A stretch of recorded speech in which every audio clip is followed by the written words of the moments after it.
Frank. What's the weirdest thing you've ever saw in here? Let me ask you a question, kid. Did you see that movie, Night of the Living Dead? Hey, we gonna party tonight or what? Yeah, we are gonna party. Well, where are we gonna party? I don't know, somewhere. Hey, we could go to the park. Oh, no, we can't. The cops said they'd shoot us if we go back to the park. Yeah, and I ain't in no mood to go tonight. I like death. Greeting, ghouls, to Do You Want to Party, a movie by minutes treatment of the 1985 horror classic, The Return of the Living Dead. I'm your host, Troy, and today I'm joined by fellow cosplayer and good friend, Daniel, who is again going to join me here for minute 8 of the movie. So Dan, quickly off the get-go, what is your experience with this movie to begin with? Like, is it something? So this would be, yeah. I quite literally think this was the third zombie movie I ever watched. Oh yeah, and George A. Romero's was the first one. Right. And I honestly can't remember the second one off the top of my head, but this was definitely the third one. And that would be long time ago. Yeah. And I just loved the movie. I've watched it as recently as last week. And that would be the second time of the year, because I tend to watch it at least twice a year. So quite a bit. Although I have a horrible memory, so nobody could ask me to quote anything because I can't. That is actually, that is one of the nice things about the movie, is that you can watch it over and over and over again. It's like having an old friend over, sort of thing. It's something. And again, I also discovered it early in my love of horror films too. I think I'd seen the first 3 Romeros before I saw this, because they were out prior to or around this. I discovered it on the Super Channel, the First Choice Super Channel. Just happened to record it off of VHS one time and watch it, and it's like, oh my god, this is amazing, sort of thing. And that's again, I'm probably gonna have to say this several hundred times over the next course of a couple of months while I record the podcast. But yeah, that's where I came from. And again, I fell in love with it right away, because it has the best of everything that I love about horror films. It has a great cast, well-written story, and great effects, and so forth and so on. So yeah, definitely. Yeah. And I know basically why I got to see this. My mom used to work in a video store, so I watched pretty much anything I wanted. Nice. And so I really liked zombie movies, so I watched every zombie movie they could get for me. Right. All right, so minute 8 starts with "Hi, honey," and ends with "There they are." So the minute 8 begins with the fallout from the end of the previous minute. Probably the first big jump scare of the whole entire movie, with the phone ringing off, and just like it's just a fantastic sequence. Having Freddy been drawn in so much into the storyline, and that perfectly timed phone call was just and this will open up with him cleaning up his desk. Yeah, exactly. So that's basically so basically we're working with the fallout of the jump scare from the last minute, and but instantly Frank is like completely calm and has no problem with like nothing affected Frank at all. He was like he was expecting the phone call to come in any second now. So he was like, but Freddy's just like completely like taken out of the situation completely. He was like completely like shocked out of his pants practically. Story. Yeah, exactly. Linking it to the original movie was just such a nice little. Exactly. Yeah. Not that the original movie, the movie that it's sort of loosely based off, because although it was supposed to be the next movie, O'Bannon rewrote the whole thing over because he didn't want it to be the next movie. In fact, they had an agreement, if I remember right. Yeah, well, one of the writers who worked on the original script of Return of the Living Dead actually worked with George A. Romero, writing the original Night of the Living Dead, and then they had a splitting of the ways, which I went into in a previous minute and all that. But to boil it down to it, they really didn't have like a fallout. Like they didn't become enemies or anything like that. But one wanted to go in one sort of way to tell the sort of stories like that, and the other wanted to go in another way. That was the dead versus living dead storyline. Exactly. So yeah, the one took the Living Dead storyline and wrote this, but apparently his script really wasn't that great to begin with. It wasn't too much. It had a basic idea to it, which is what Dan O'Bannon expanded on. So a good portion, like when you look at what we see in a whole, it is mostly what Dan O'Bannon had written as a script doctoring this other one that three other people had gotten themselves involved with. Again, we are working off of it was originally John Russo was the gentleman that worked with George A. Romero, and the big group of people that came together to make Night of the Living Dead is basically what it was. And it was him that separately, he took the rights to using anything that had the Living Dead in it. So that's why all of Romero's movies are Dawn of and Day of the Dead and whatnot, Land of the Dead. So that's basically the only thing that he was able to take. He was like, yeah, no problem. Go ahead, do what you want. You just take the rights to anything that's called the Living Dead. So this is basically where that came from. And again, the script that him and Rudy Ricci and Russell Steiner worked on is what Dan O'Bannon then took and molded into the movie that we now have. And again, Dan O'Bannon being the original writer of Alien is whatnot, and this being also Dan O'Bannon's directorial debut as well, also goes into a nice nice way that is so picky on so many things. Yes, exactly. So yeah, so again, Frank on the phone call with his wife mentions yet again that he'll be done in about an hour, and to keep the pot roast still hot while she waits for him and all that. And the camera's cutting between a close-up shot of Freddy, who again is tidying up the pens and pencils that he knocked over out of the cup, and Frank just calmly on the phone and whatnot. And again, the interaction between James Karen, who plays Frank, and Tom Matthews, who plays Freddy, is just so beautifully done that these two actors work so well together. And at points they do classic comedy too. They do a lot of Abbott and Costello-esque sort of deliveries and all that. We have a straight man and a not straight man sort of thing, but the two of them, for this being the first time they've worked together, this is early in Tom's acting career. He'd only done a small handful of stuff prior to this, and of course James has been acting for years and years and years, and is a fantastic actor at this point. He just and from what I've learned from behind the scenes stuff and all that, is James was the biggest supporter of everybody on this film. And I mean, the nice thing about this is also you feel it later on in the movie, how everyone comes together and coalesces together beautifully to make a great cast, because they just had the perfect culmination of players coming together to be a perfect which you rarely get, especially in a movie like this. You'll hit a lot of zombie films that are not the greatest thing. I mean, George A. Romero's a different kettle of fish. He's in his own, because he gets together what he wants to do and puts out what he wants, because it's all his own stuff. But when you have a cheapo direct-to-video zombie movie, you usually don't have a very good cast or something like that, and you center around your effects as your mainstay. But yeah, so anyways, we then go back to Freddy is wiping sweat from his face while he's regaining his composure. You can see on the wall behind him that there's more detailed stuff. We got a poster that has half a dog, the guys just like the guys, the sliced in half dogs, and above that is a little skeletal framing of a deer or something like that. Obviously it's stuff that is supplied by the medical facility.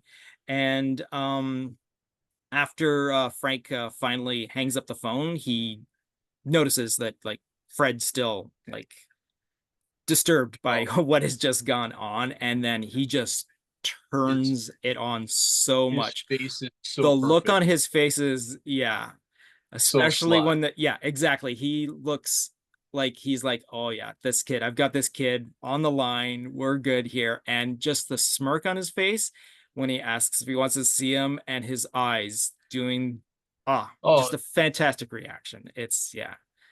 it's acting, quite honestly, at this point, this was acting that was sort of beyond B-level acting. Like, For this was sure. all.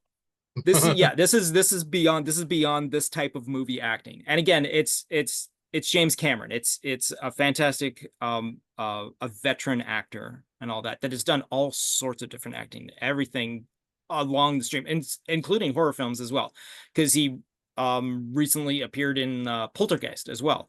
I mean, because he's the guy that removed the headstones but didn't remove the bodies from the household. So he's the guy responsible for most of the stuff that Yeah. goes on in the Poltergeist movie, which is kind of great. Yeah, so and then when Frank mentions, do you want to see him, and Freddy like looks up at him and he's like, what do you mean, what what do you mean? What do you mean?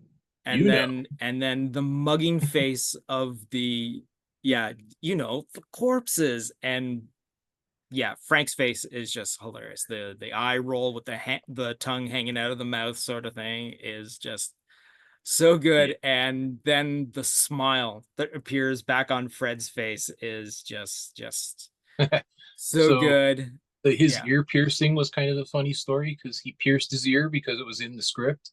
Yep. And then after the fact found out that he could have used a fake. Yes, exactly. Yeah. I love that story. Yeah. So yeah, and then as soon as they both like little kids all of a sudden like are daring each other and take off for Hell the yeah, basement. let's do this. Yeah.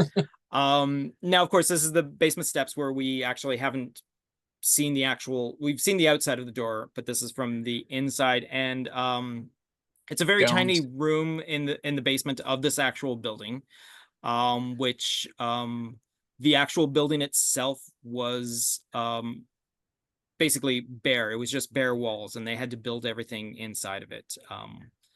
But as of right now, it actually has been converted into a house. So someone is actually living in this warehouse. Someone has recently purchased it and is living in the actual warehouse from this movie, which is kind of neat. So Unita is now an actual household. So it's kind of neat. So we got a dark stairwell, a creepy, beautifully shot, an up shot, which is great. The lighting them behind, so they're casted in shadows as they come down the steps, is fantastic. We are then introduced to the warning of the third step, which obviously is one of the foreshadowing. One of the foreshadowing. Yeah, it basically becomes Chekhov's broken step. Then as they come down, and we follow them around.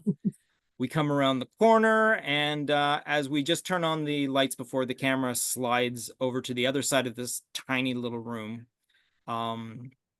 we can see in the back corner, we can see the 3 barrels. We can see the 3 metal barrels that are just hiding off in the darkness in the back, which looks like they're in a little nook in the back of the corner. But yeah, as we have seen in the movie, there isn't much to this basement. What we have is this tiny little room. Obviously, the stuff on the other side where the camera currently is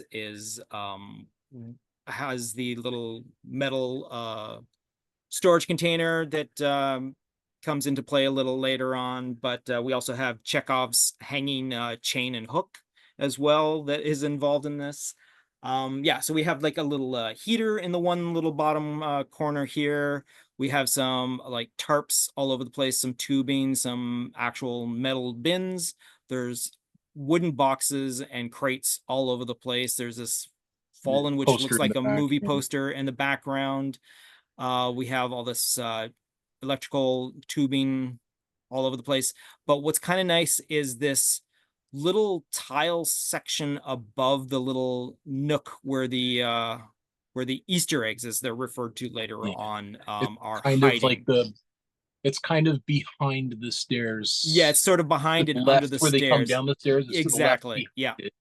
But this tile has all this like oozing, slimy wetness over it. Nothing else. Like the ground looks like obviously dirty and whatnot. It's all oil streaked and whatnot. We have like paint cans and sealed up canisters of what looks like maybe sealant or grease or something like that, because that's what it looks like in that. And but there's this tiny little corner that you can see like hidden from under the light, and there's when they come around the corner, there's one more light that lights up this whole entire sequence of this tiny exposed bulb, which is nice. And there's this open face filing system as the bookshelf with all these papers just hanging off the edge of it.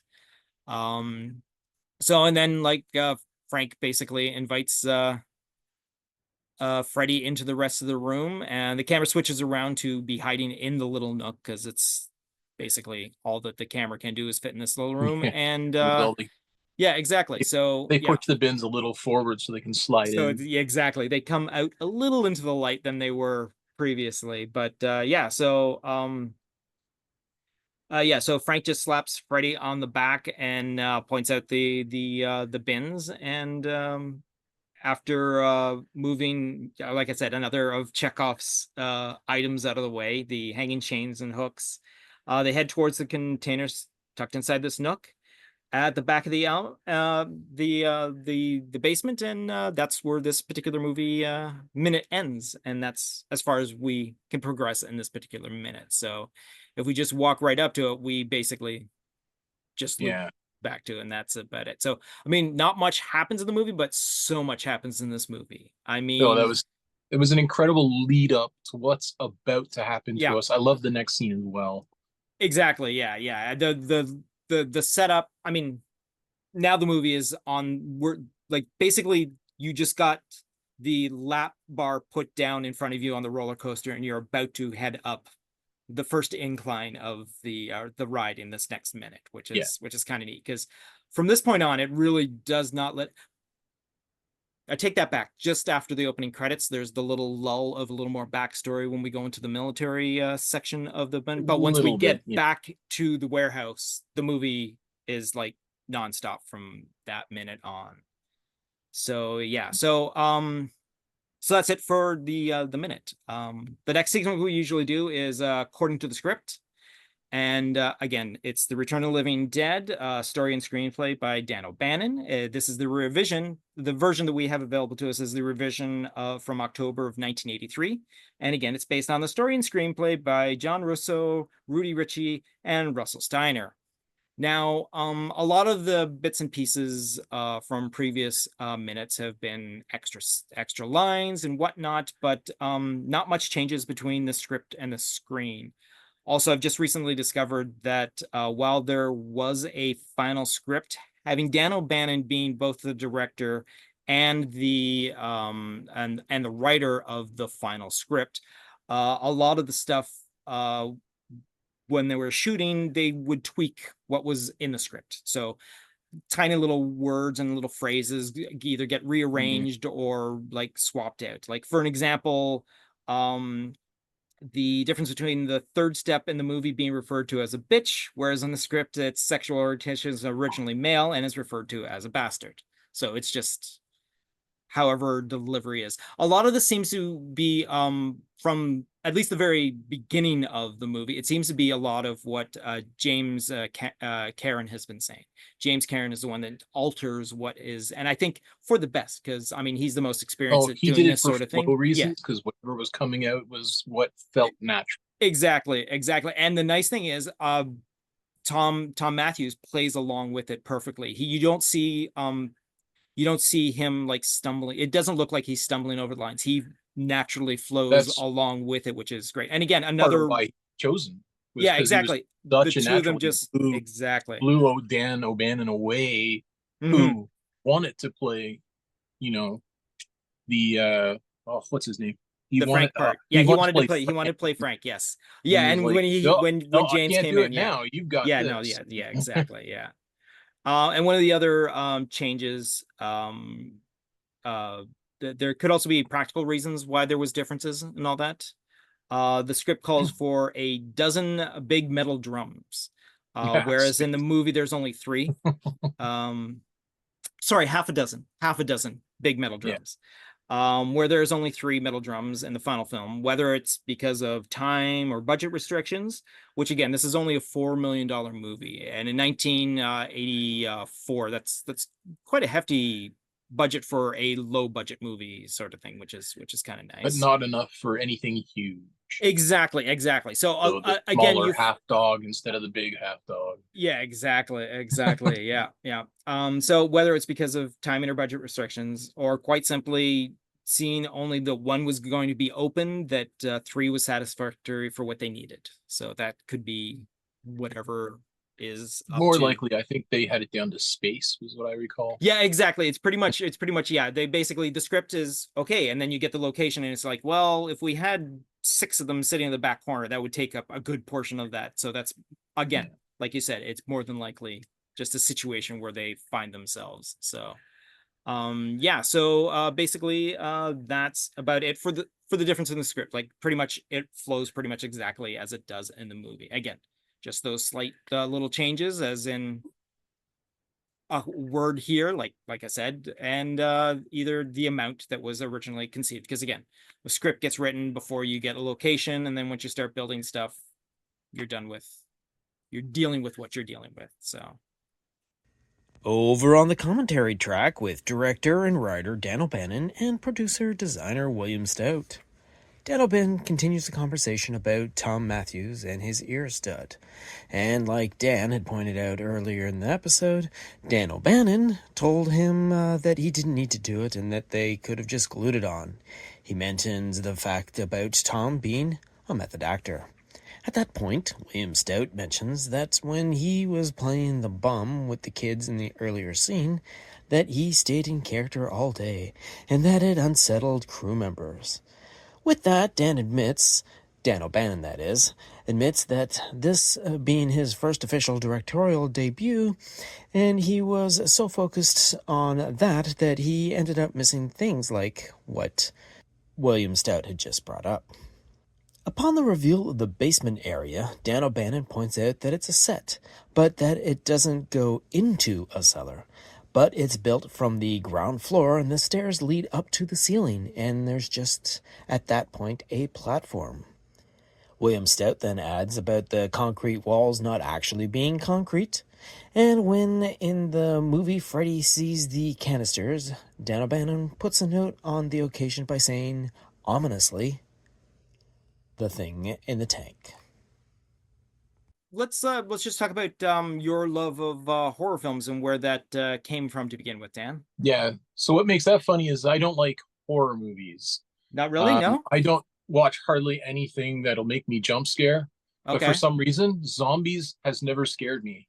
And I watch all the zombie movies. We're talking hundreds and hundreds and hundreds of movies. Which there are hundreds and hundreds and hundreds, yes. Even like that one by that little girl whose title I cannot recall right now, but she was pretty famous in the US. She made a zombie movie and got the whole town involved. Oh yes. No, I know who you're talking about. I know exactly who you're talking about. But anyways, let's go on from there. So when did you first, like, okay, so you didn't like horror films, right? But you did, like, why, what made you start watching zombie films? I mean, for some reason, I could, like, in most horror movies, there's a lot of killing and murder, and I find it too mentally disturbing for me. I could never handle it. But zombie movies was just so left field in an unbelievable, oh, that's not plausible in real life at this time. And for some reason, my mind went, that's fine. Okay, all right. And so, most of the time, the actual blood and gore and everything was just so, back in the 80s and everything was just so over the top. It just never tied in. Whereas when you watch a real horror, they tend to make you jump scare and do stupid things that are too tense, and I don't like tense. Zombie movies aren't normally very tense. Not to me, anyway. Well, yeah, because a zombie film, generally a zombie film, will be more of a, like, an action sort of storytelling process, not a like a thriller sort of. Yeah. I see what you're saying there. I see what you. No, So what was the intent. first that you saw? So the first one I saw, like I said, was George A. Romero's. Was George A. Romero's? Right. Dead. Sorry. Yes. Not Living Dead. It was Night of the Living Dead or Dawn? Dawn. Okay. Dawn of the Living Dead. All right. So the one that took place in the mall. Yeah. Yes. Okay. Cool. All right. So that means the second one was definitely the other one he did, the one with the house, where they're all stuck in the house. That would be Night of. Yes. Yeah. I'm horrible at remembering titles, and recently even worse. So, but that's quite all right. You're talking to a person that's terrible with names to begin with, and previously in this, because I'm still getting used to the actors' names and all that, I've been calling actors by the wrong names and then having to like edit and like, oh yeah, so I made a mistake in this upcoming little clip, and this is me putting in, instead of having to edit out my mistake, this is me just saying, hey, in the next couple of minutes I called this actor this name when I really I know who I was talking about, but just for some strange reason I called someone by the wrong name or mentioned the wrong character or whatnot. But so okay, so Romero was your beginning, and you started off with a good one, actually. Dawn of the Dead was probably a really great one to start with, because it's a slow burn story.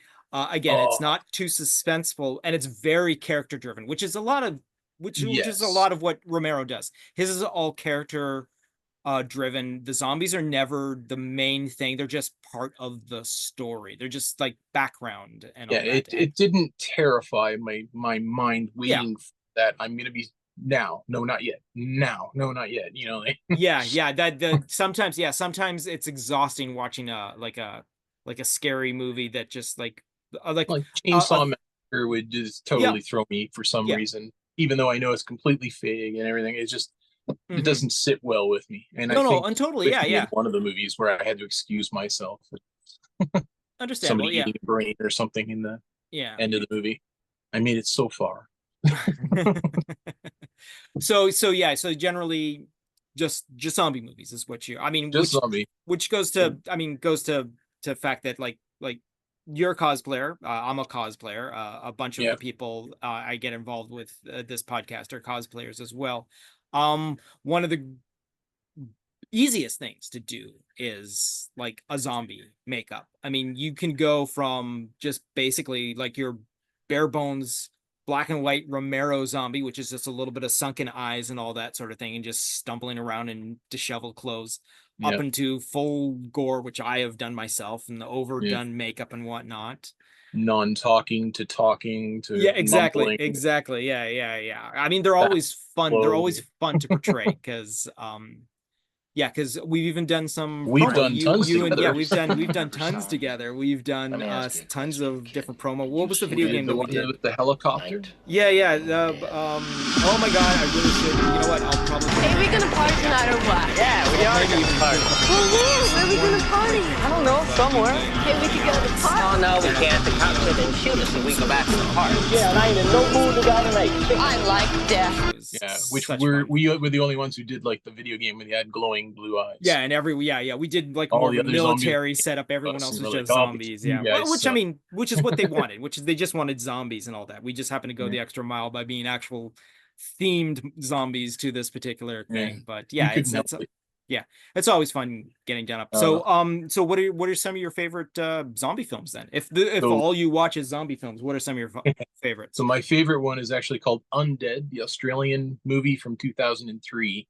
And I'd love to tell you huge details, but basically a small town has meteorites landing in it, and people are slowly turning into zombies and, coming to life and stuff. And there's a whole buildup of the characters, and it's a real dark comedy because there's a lot of funny, silly things going on, but at the same time, really dumb things. And it's just so grand, and it goes so far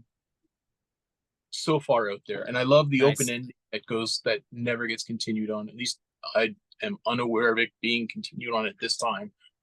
So if you watch it, you're just going to watch it and go, oh damn, oh nice. So an open ending that doesn't actually have a continuation is what you're saying. Okay. Which is nice movie.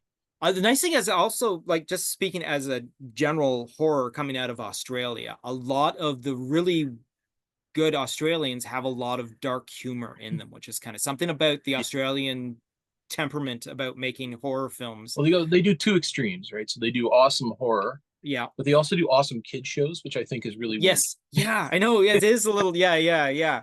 A perfect example, friggin' Bluey lately has been like taking the weird. world by storm and all that. But no, Australians seem to have and also because you don't get very many of them, because I mean, it's not a huge uh market out there of any sort of Australian movies. Like when movies from Australia come out, they're well renowned around the world, sort of thing, but there is very little coming in. Yeah, and when you get to something as cliche or as as click as horror and all that sort of thing coming out of Australia, it has this fantastic it's like audience. to me, it felt like a really high budget movie, or a really high low budget movie, I guess. A Maybe high low budget movie, yeah. So it was just a fun.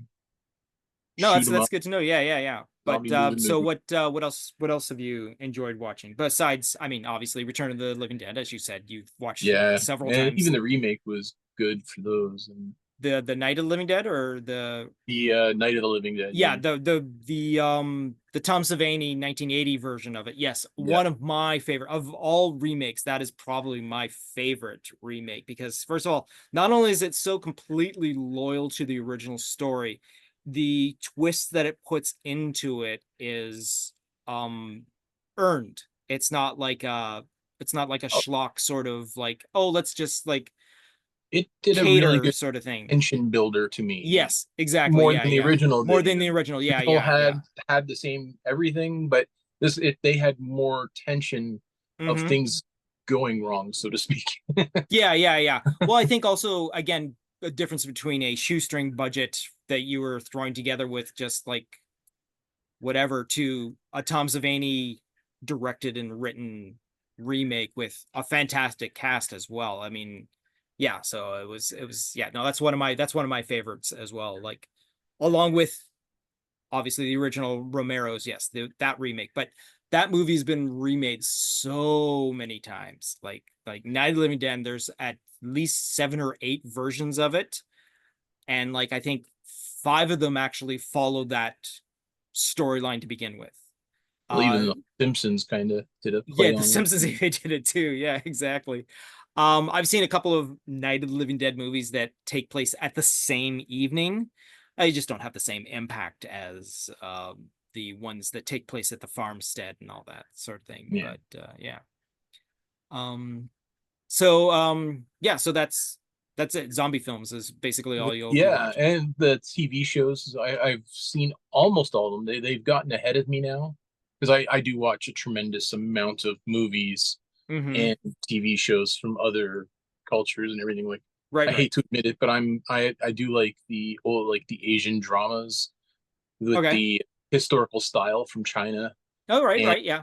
Korea. I do enjoy them for God knows why, because it's just sometimes those things come out so far in left field. And they take you by surprise. They take you by surprise. They have some good parts when they there's one, Oh My Ghost, where they have the jumping zombies. The hopping zombies of Korea. Right. Those are awesome, because they're like, so it feels pointless. Who would that catch up to ever? They're so thunderously slow, and yet like everyone's terrified of them, and I'm like running away, and I'm like, why? You could keep it as a pet, Nice. Yeah. Which of course reminds us of that awesome comedy where at the end, Shaun of the Living Dead where has his best friend in the shed. Yeah. So that goes to beg the question, which do you prefer, fast or slow zombies? Oh, I actually, when it came to appreciation, I prefer them slow, because they tended to be quieter and sneakier. Because I couldn't figure out who would die in this scenario, but usually they tended to just sort of be there as you turned a corner and stuff, because we're just a volume versus quantity versus. But I would never see that as an end of the world scenario. Right. Yeah. Because okay, I'll build a wall here, haha, you can't get me, kind of deal. But then you've got them where, sure, they're a little slow, but now you're starting to give them intelligence, and And then now you've got smart ones, and that's where World War Z kicked in because they made fun of every style of zombie you can imagine. Yeah, I mean, Not World War Z, sorry, Z Nation. That's the one, the TV yeah, show. I was about to say the TV show Z Nation. Yes, Z Nation made fun of it. That made, yeah, that basically, you know, it was. I enjoyed what I saw of it. I didn't watch the whole entire thing because I don't think I watched it regularly enough to be drawn completely into it. Yeah, I never missed an episode. Yeah, yeah, I know. I remember you horrible. talking about it. I remember you talking about it and all that. I mean, I mean, I enjoyed the fact that they tried to turn the concept of a zombie infested world over on its head, sort of thing, and made fun of the tropes and all that sort of thing. But they invented zombies of every kind. Yeah, exactly. Nuclear zombies, pot zombies. Yeah. Well, that's where that's where what's it called? The Walking Dead universe is going now. Like, if you I don't know if you follow any of that, but right now the Daryl Dixon storyline that is out that's there. Where I'm behind. Yeah, well, the nice thing about the Daryl Dixon one is, first of all, it is actually shot in France. It is actually, they took a whole entire, because the restrictions during COVID were lighter in France. So they got a bare bones American crew together, and the actor that plays Daryl Dixon, Remus or something, Yeah. Remus, or why am I blanking on his name right now?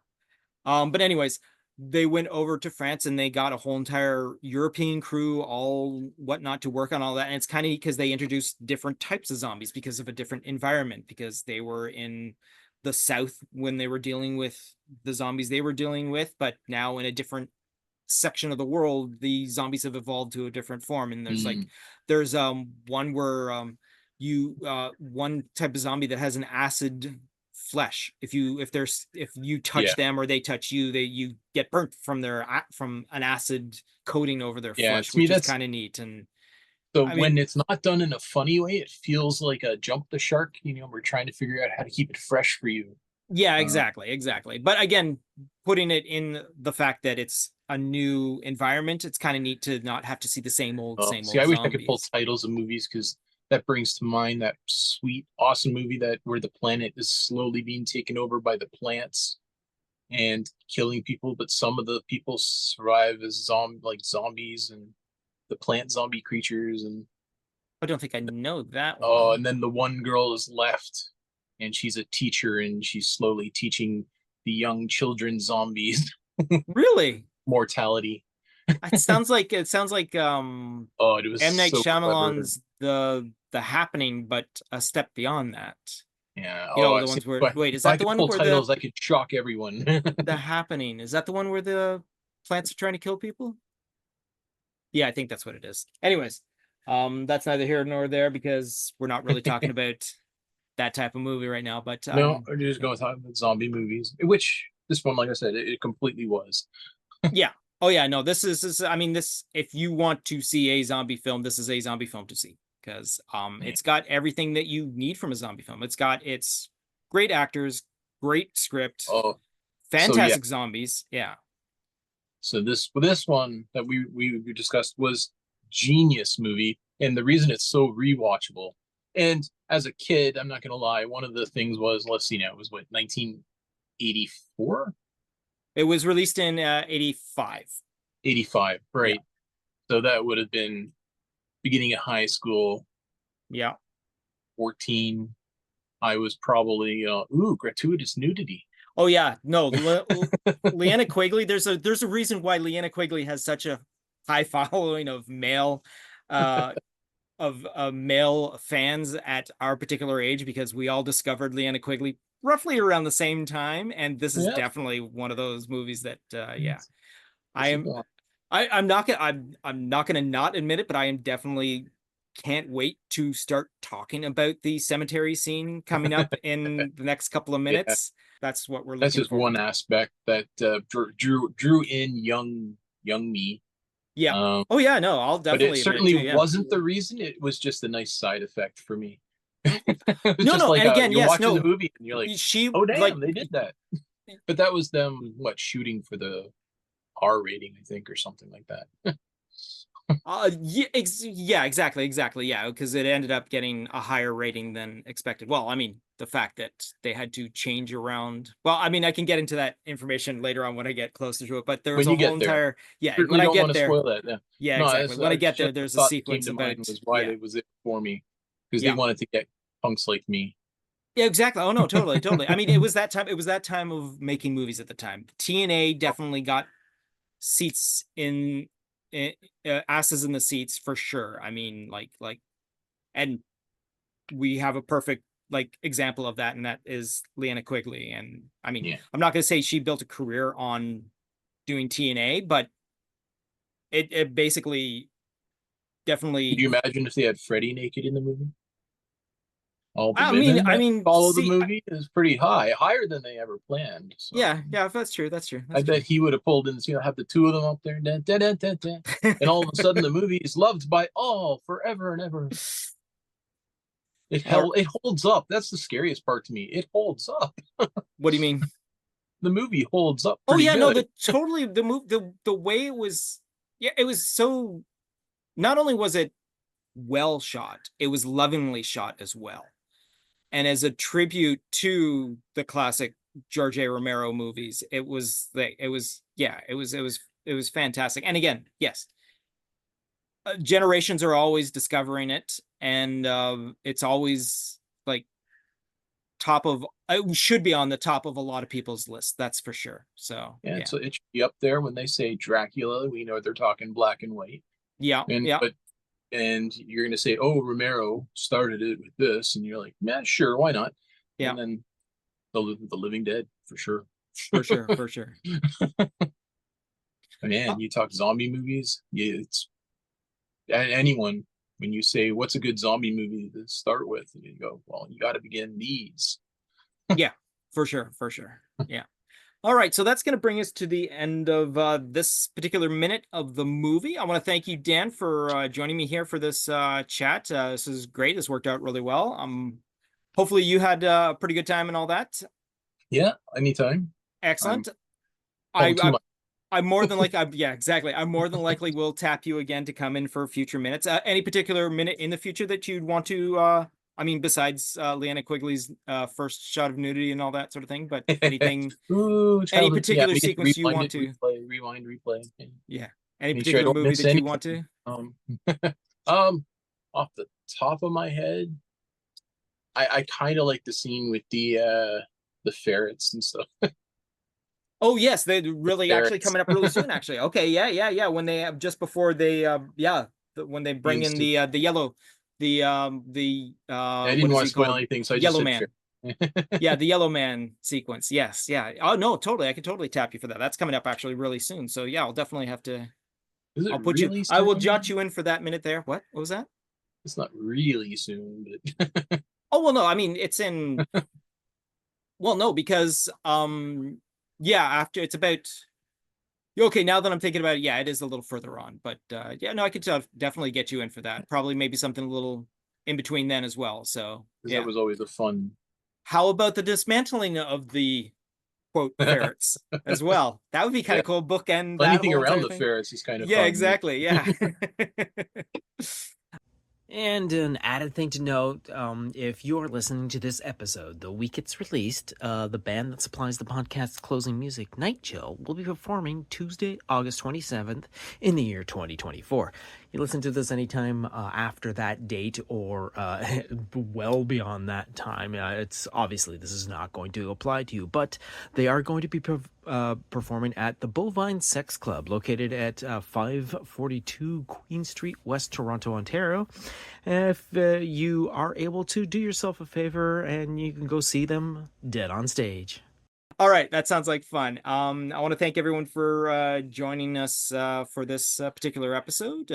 Again, we're doing this at a weekly base, and as I mentioned before, we're now on its own regular feed. You just have to search for this title, but obviously, if you're listening to this now, you've obviously found us, and thanks for tuning in. And again, if you want to talk to us about anything that you heard in this particular episode or any previous episode, just give us a shout on our email at planetgeekpod at gmail.com. So hopefully looking forward to interacting with the audience out there. And thanks for tuning in. And again, thank you once again, Dan, for joining us. And My pleasure. see everyone next week.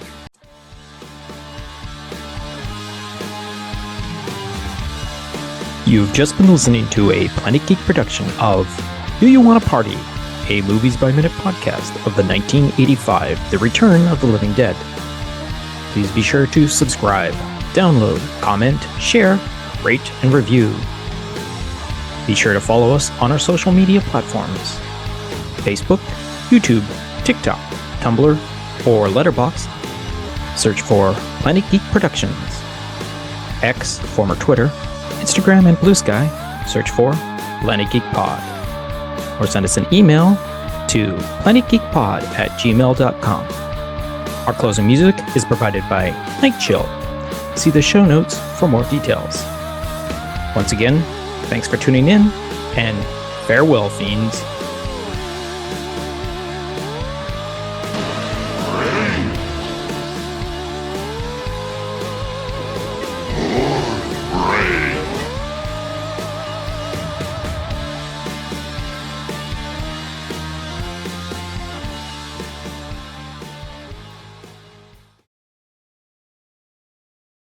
Stop now, do another recording, and then we'll just talk about the movie and whatnot, or your love of horror or whatever and all that sort of thing.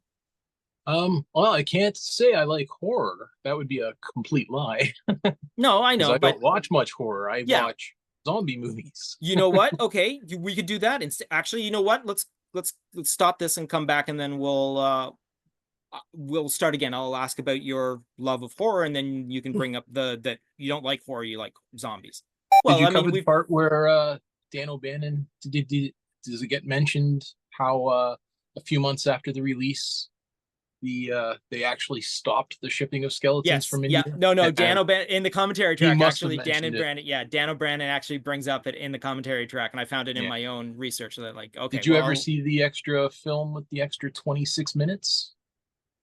extra 26 minutes? No, I don't think I'm aware of that. Yeah, there's a cut that has 26 minutes from the before the release. Oh, really? Yeah, I don't know its availability. I've never Okay. really. I think if I'm working at this 1 a minute per month, per week, I'm going to end up Leanna Quigley's trash striptease takes place on the 30th of October. That'll be So nice. so Actually, yeah, very so fitting. I might be doing a double header, like releasing an episode on the 30th and the 31st, just so that we have the cemetery and Lena Quigley at Halloween sort of thing. Yeah. So I just got to try and figure out what we're gonna do about that particular sequence and all that. But yeah, so that's The ferrets. yeah, Just- no, the ferrets. I'm I like, still wait, how picture far away the is that? monkeys inside the bag hitting their fists together. Ging, ging. That's right. It was so genius when I found out that was what he did, and I'm like, oh, it was so simple and so. I just couldn't help but like, oh, one of those things that as you grow, like as we started cosplaying, you start thinking of when you see items, and you go, you know what that could be. Yeah, no, exactly. No, it's totally what that is. Yeah. I still have a Tin Man costume I need to throw out down here. A Tin Man? What do you mean? Oh, you're Tin Man? The cardboard slapped Tin Man, together. you still have that? Yeah. Dude, I was looking at those pictures, and I mean, for what you did was fantastic, and Adam squeezing himself into that little thing. I mean, I've got to redo I want to redo the because I've lost the neck piece, because obviously it was just latex, the neck piece for Well, my everything was Scarecrow. fast and dirty for us. And Yeah, but I've still got that whole entire costume set up, and I want to do something for, well, because Wicked comes out this year, right? Yes. I'd love to go to the theaters done up in those costumes again. But I mean, obviously, Uh, you're going to be a little less mobile. But then again, it might work out perfectly for being Tin Man and your mobility right now.